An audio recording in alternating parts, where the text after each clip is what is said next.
I'm here with Dave Beck from Paverson Games.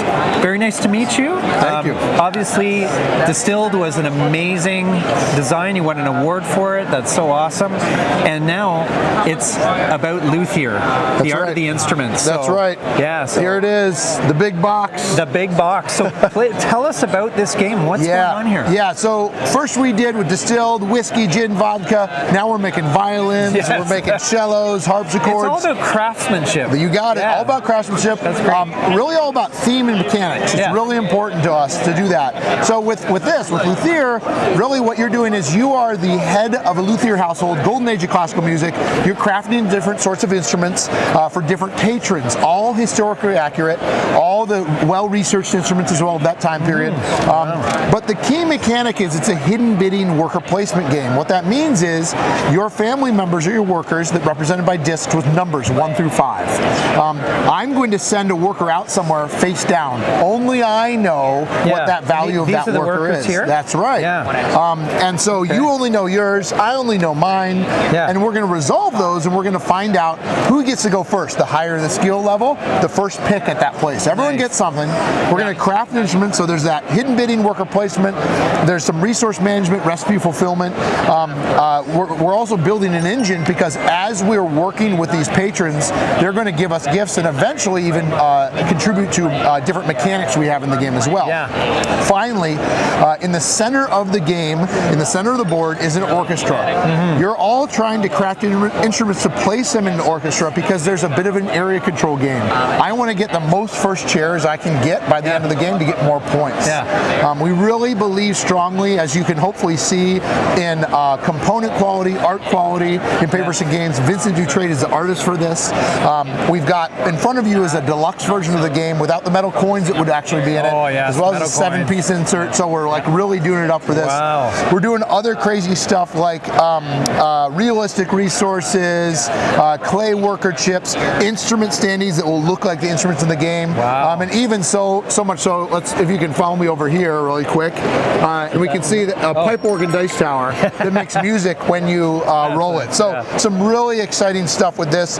It's on Kickstarter through August 8th, so we're kind of at GenCon. It's bustling, and then also Kickstarter. So it's kind of crazy, but it's a lot of fun. Crazy. That's great. And what was the inspiration to go from distilling, alcohol to musicians? Oh man, was it the craftsmanship aspect? That was a little bit of it. So long story short, this is actually a co-design by myself and Abe Burson. I played a prototype of this that he had been working on years ago, back in early 2020, and it was a really interesting game set in the modern era where you were making string instruments, repairing string instruments. I saw that hidden bidding worker placement mechanic, and I knew that was something special. I wanted to bring that back to a kind of historic era because that's something I'm always interested in. I'm a game design professor, actually. I work at a university, so I love research and history and all that stuff. And so it was this combination of seeing this mechanic, thinking there's something about that theme, how can I bring it all together? And once I realized how well Distilled was doing with that kind of components, attention to detail and art, it's something I love. I knew I wanted to do the same thing with Luthier. What was the hardest part of the design for you? Oh man, I think probably the hardest part was to work with a game that was much more complex than Distilled. When I first brought on Luthier from Abe, it was probably more around a 3.0 as far as a weight. But I really wanted to infuse more crunch into this. It's about a 3.75 now. And so really kind of figuring out some of that balance, working with my amazing developer Richard Woods to kind of fine-tune that as well. So I think that was probably the hardest part, is to make sure that it was crunchy but it wasn't too overbearing, too overwhelming, making sure it was something that people could pick up even in their first game and enjoy and have fun. Okay, what do you like best about this game? What do you think people will love the best about this game? I mean, I'm going to have to say it's going to be the artwork. I'm sorry. I think it's going to be the theme. Some people that we're finding that are musicians or know someone's mission appreciate the research we've done. I've hired a musicologist, an expert in music, to be able to make sure everything's correct.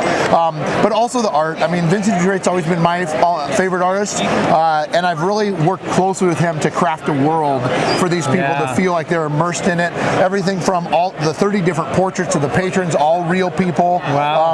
Helping people learn about those people and see them come to life on the board and on the card. Is it a shared universe with Distilled? A multiverse, if you will? It's funny you say that, because we currently, right now, on the Kickstarter, people are voting on patrons that will be in the game. They get a promo pack, and people are campaigning for distilled distillers to be patrons of the game. Who knows if it'll win? The beauty of democracy. I don't know. That's great. So, well, thank you so much for taking the time to introduce the game to us. It looks really, really interesting. I saw your teach earlier, and I thought that just so many paths to victory, so many ways you can go about it. I think it's really, really a compelling design. So thank you so much for taking the time. Thanks a lot. Thanks. So get out there, get gaming.